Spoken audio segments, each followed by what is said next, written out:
Let's see. All right, how's everybody doing? Well, Pretty good. Okay, all right. Well, I just want to start off real quick about a little bit about myself, and then I will actually switch it over to a PowerPoint presentation that I have. So, me, I've been in the Army for almost 22 years now. Yeah, July make 22 years for me. And also, my wife actually served for 6 years in the Army, and she actually got out when she had our son. And I want to give you the reason why I actually joined the Army. So I sacrificed a lot. I actually turned down a professional baseball career. I was getting the Miami Marlins and Oakland A's wanted to draft me for baseball right out of high school, but I just put in perspective and just seen where they wanted to draft me at. Then I just took a different route and went joined the Army and have no regrets, and it's all worked out ever since. 22 years and still counting. Let's see. I've been stationed places. I've been stationed: Fort Carson, Colorado, down in Colorado Springs from 2000. Let's see, 1999 to 2004. Then I was stationed out in Hawaii. Then I was stationed out in Fort Riley, Kansas. Then in 2008, me and my family we actually moved here to Denver, and we've been here ever since.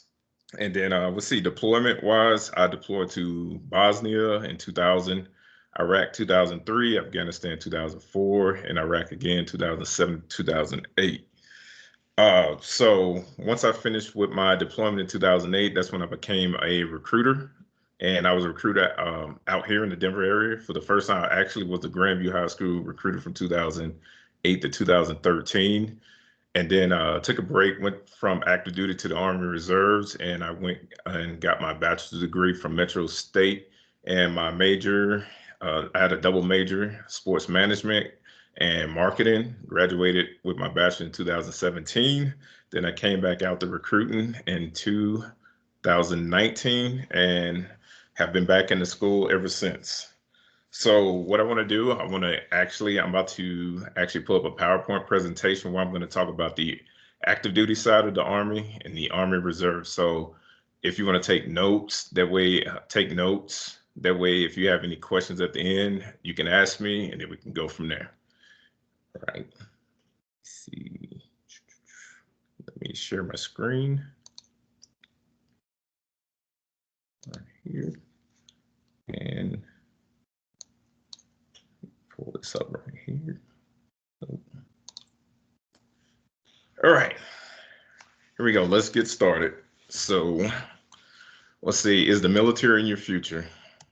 So the agenda today, I'm going to talk about the active duty Army, the Army Reserves, education benefits, medical and dental benefits, job opportunities, the enlistment process, ROTC, and service academies. So all right, so with active duty is actually just full time. Yes, full time. You're paid on the first and 15th of each month, regardless if you work or not. It's free medical and dental for active duty, and you get 30 paid vacation days. So active duty is just like you're just having it's a regular job. Mainly what we do, we work Monday through Friday, rarely work on weekends, but sometimes that is the case where we have to work a weekend, but just a regular job, and we just all wear a uniform. All right. Oh, computer screen froze on me.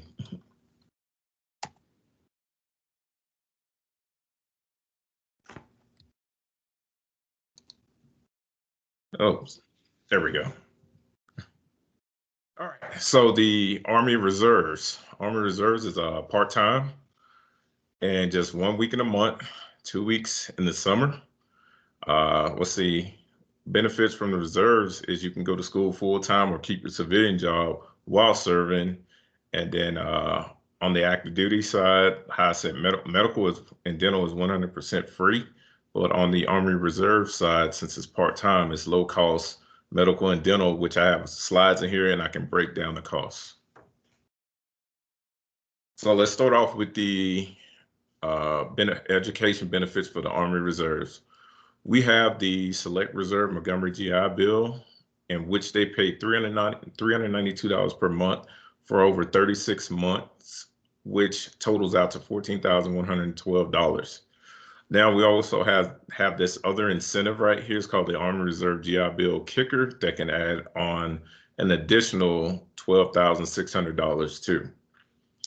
And then at the bottom, this tuition assistance, this applies for both the active duty and the Army Reserve.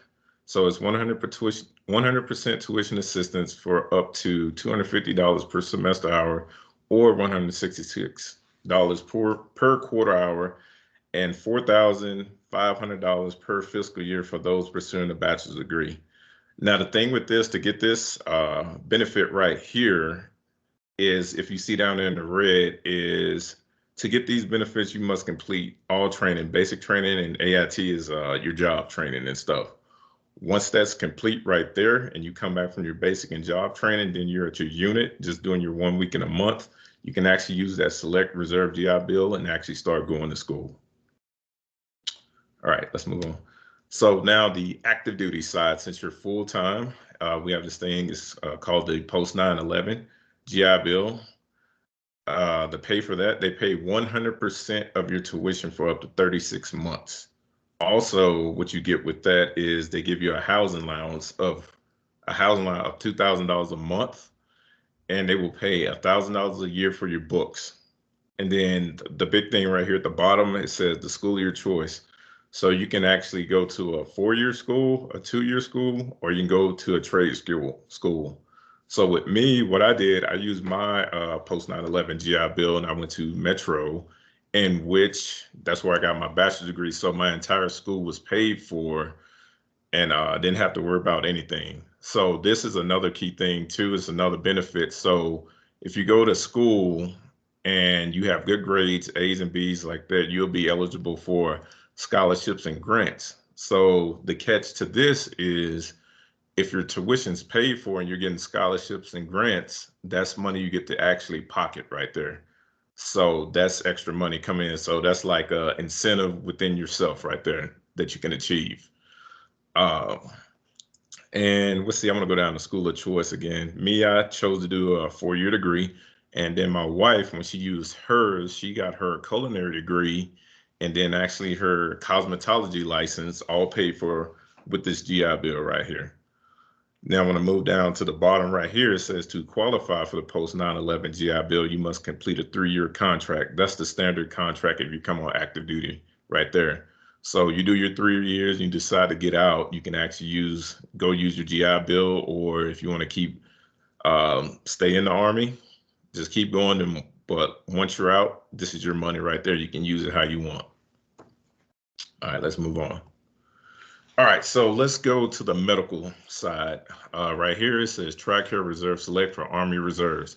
So if you're in the reserve, if you choose to go reserves, the reserve route, right here for full coverage of medical, just for like, if it's just for yourself, it's $47.82 per month. But if you have a family, it's $217.51 per month. So that way you and your entire family are covered. You're in the reserves, you got your regular job, but you got low cost insurance. And I got down here in bold, it said these rates are extremely competitive and almost always lower than any coverage under the Affordable Health Care Act or any civilian employer base plan. So dental too, like if it's just you're the service member by yourself on the reserve side, just $11.39 per month. And then for you and your family to be covered is $85.44 per month. Now I want to throw this in too. So with being in reserves, you have to do basic training and then your job training. But while you're doing your basic training and job training, you're actually full time. So you get medical and dental for free that whole time while you're in basic training, your job training. And then once you graduate and you come back to doing your weekend drills 1 week in a month, that's when these prices will come in effect right here. All right, this pretty simple right here. If you go active duty, your medical and dental is 100% free for you. All right, I want to talk about some job opportunities within the Army. So we have over 150 jobs to choose from. Anything you can think of, we have and stuff. Only difference is we just wear a uniform. with it. So I just go down this list right here. We got engineering, aviation, cybersecurity, signals and communication, paralegal, military police, intelligence, finance, human resources, medical. And then let's see, I got it, and continues on this side. We have dental, nursing, transportation, supply and logistics, see, special forces, combat jobs, army band, public affairs, and let's see. Oh, I put combat on there twice, but yeah. So this is just like I didn't go into detail with all the types of jobs. That's just like the main thing right there. So let's say in the medical field, you can be. I got a little list right here. Medical field, you can be operating room specialist, a physical therapy specialist. What's another one? Eye care specialist, healthcare specialist, mental health specialist. That's just some of the things right there that you can do. And as far as where's the other one? Like communications, like where's it at? Communications. We have signal analysis. Then we got intelligence, cybersecurity. Anything you can think of, we have. And then this is another thing too, right here, that I always put out there when people actually come see me in my office. If people want to go those routes into those fields right there, those certifications or schools cost a lot of money. But if you came into the Army and stuff, you can have zero skills. They will take you from point A to point B right there. So you're getting paid to actually learn that skill right there instead of coming out of pocket to actually learn that. So anything you want to do, you can pick that job right there, and then just the Army will teach it to you. All right, let's move on. So I want to go over this right here, the enlistment process right here. I want to make this like the clarification. So first off, everybody has to take the ASVAB, whatever branch of service it may be, Air Force, Navy, Marines, it doesn't matter. You have to take the ASVAB test because those scores right there determine what job you can actually get. So with the ASVAB test, the main parts are math and English, and then you have other little subparts, mechanical, clerical, things like that right there, etc. And let's see, the next step after you pass the ASVAB test is the physical. So with the physical, it's nothing like doing push-ups, sit-ups, or running like that. The physical that they do at the military entrance process and station is they check your height and weight, because you got to meet a height and weight standard. Then they check your hearing, they check your vision, and then they give you a urinalysis test. And then also, I forgot to add on here too, if you're a female, they will actually, they'll give you a pregnancy test also.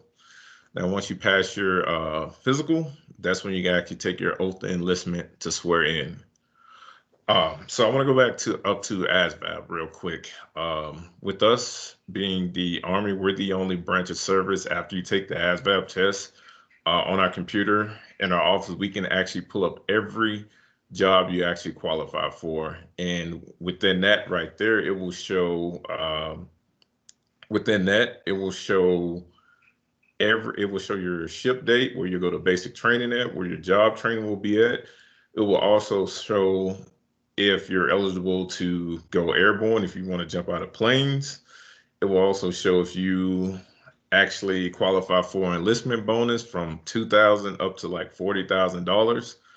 So it shows all that right there in my office. So what I normally do is once you take the ASVAB test, I'm like, you pass that, then the next day or either later that day, I'm like, let's sit down, let's go through all these jobs, let's go through all these incentives that you get, and then we can just go from there. And then after you do that right there, that's when we'll get you scheduled for the physical. And then once you take your physical, that's when I say you already know the job that you're getting, then that's when you do your oath of enlistment and swear in.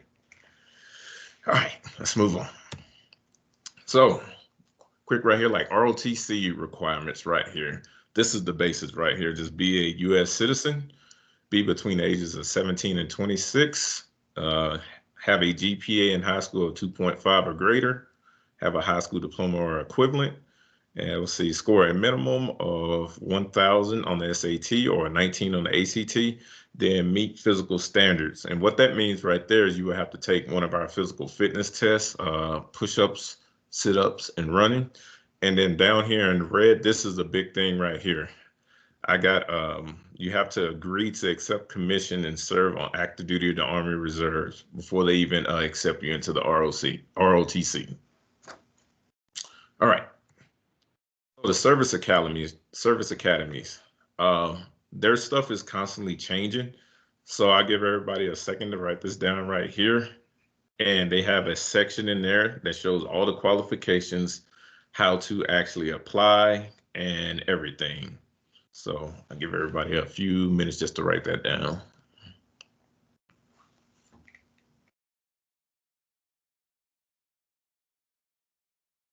Okay, everybody should be good. So right here, right now, I'm not allowed in the school just because because of the COVID that's going on. But this was a way for me to reach out to everybody. So this is my contact information right here. Sergeant First Class Roger D. Richards.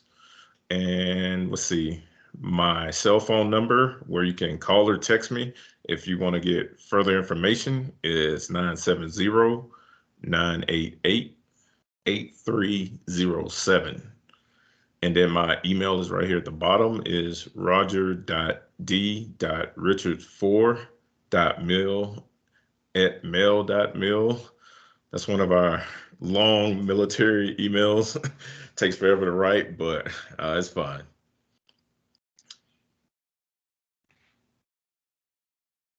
And then I want to just move it on to, I want to open it up for questions.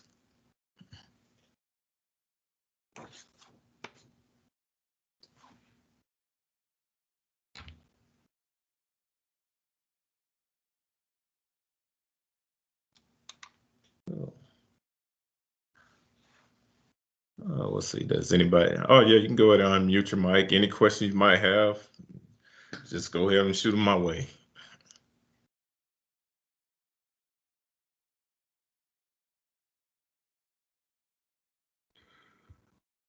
I'll just add to this again, Council Mark Fisher, counselor at the school. If you guys have something that comes up later, you can't find his email address or how to get a hold of him, I will have his information at the school as well.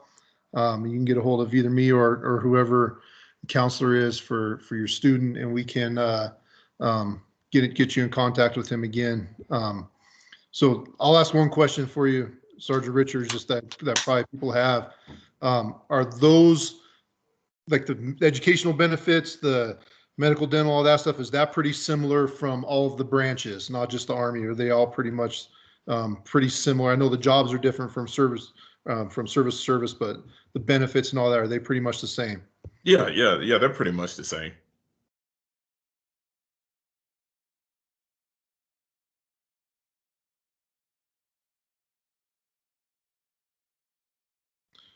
Any other questions for Sergeant Richards right now from anyone? Don't be shy. No question's a dumb question. And we, just so you know, we are going to post this on our website under the counseling page if you want to come back to something later on. But if you feel free to ask a question if you have any right now. Why'd you choose the Army? Oh, why did I choose the Army? Yeah. Okay. I chose the Army because it gave the most benefit at that time. So I joined the Army in 1998. And at that time, it was like the only branch of service that would actually let me choose my job, that was a big thing for me right there, because I want to choose the career that I want to do instead of, and it's like, I'm not bashing any other branch or anything like that. It's just being in control of my future and just choosing a job. That was the main thing right there.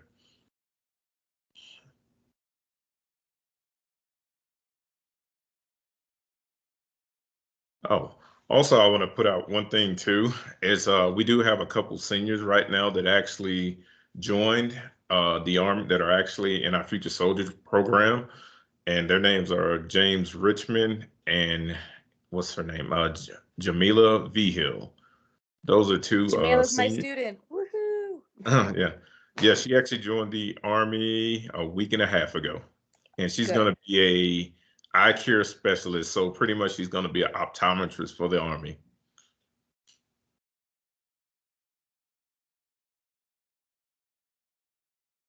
Let's see. Any other questions?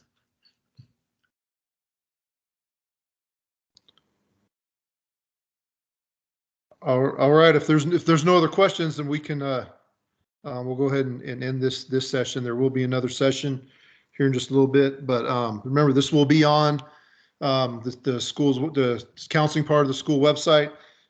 If you need to get a hold of something, or if I have questions, I can get you hooked up with Sergeant Richards if we need to. We just want to say thank you for coming to the session, and thank you to Sergeant Richards for presenting for us. But you guys are free to go. Thank you. Thank you. Thank you. All right. You're welcome. You're welcome. Okay, I have a random question, and Ian's gonna kill me for asking. Yeah. Was your first MOS, were you a tanker? 13 Bravo, Field Artillery.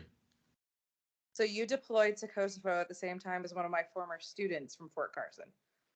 It probably was it was around September. Let's see, March to September of 2000. Yeah. Yeah. Craziness. Oh yeah. So awesome. Oh yeah. Thank you. Oh, you're welcome.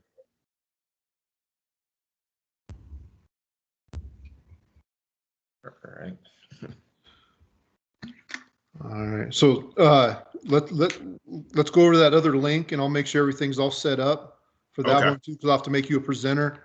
One of the other counselors is going to come in for that one too, and he may be there at the end for the questions, but I'll get you all set up and going on that one. Okay. And there may be same amount. If nobody shows up, we'll let you go, but I think there should get probably one or two at least. So we'll go over to that other link now. Okay. All right, cool.